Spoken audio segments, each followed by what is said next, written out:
we're all born with the ability and the capacity to love. And I actually like to think that we are born for love.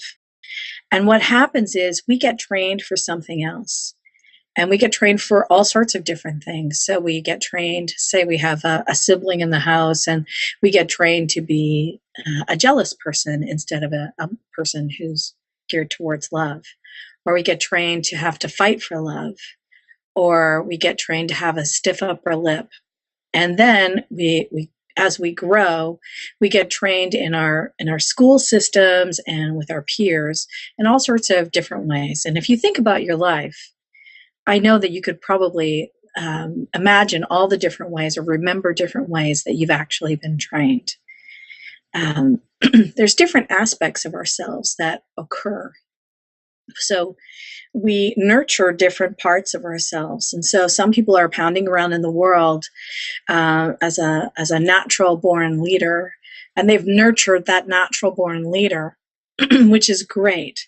But they may have actually, in nurturing that, may have divorced their love side or their tender side, or an aspect of themselves that allows themselves to ask for help, as an example. Because asking for help is really fun, isn't it?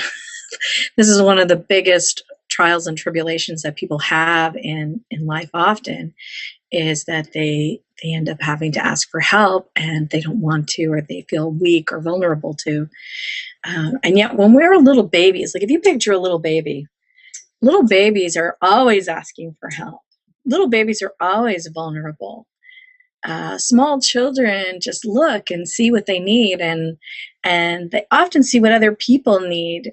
They often recognize very easily qualities in other people that most people won't say.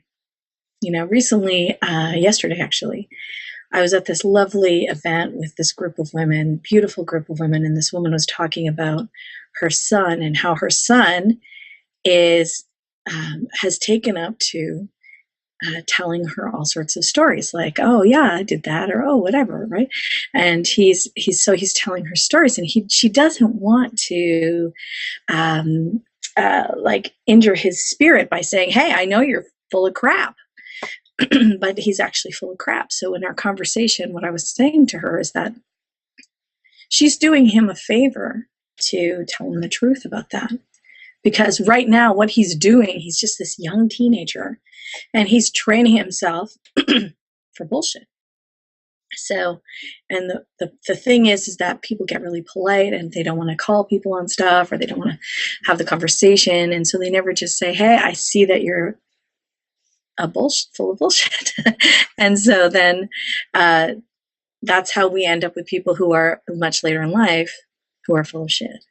And it happens because other people have allowed them to have the training or didn't participate in the training. So you really do someone a big, huge favor by telling them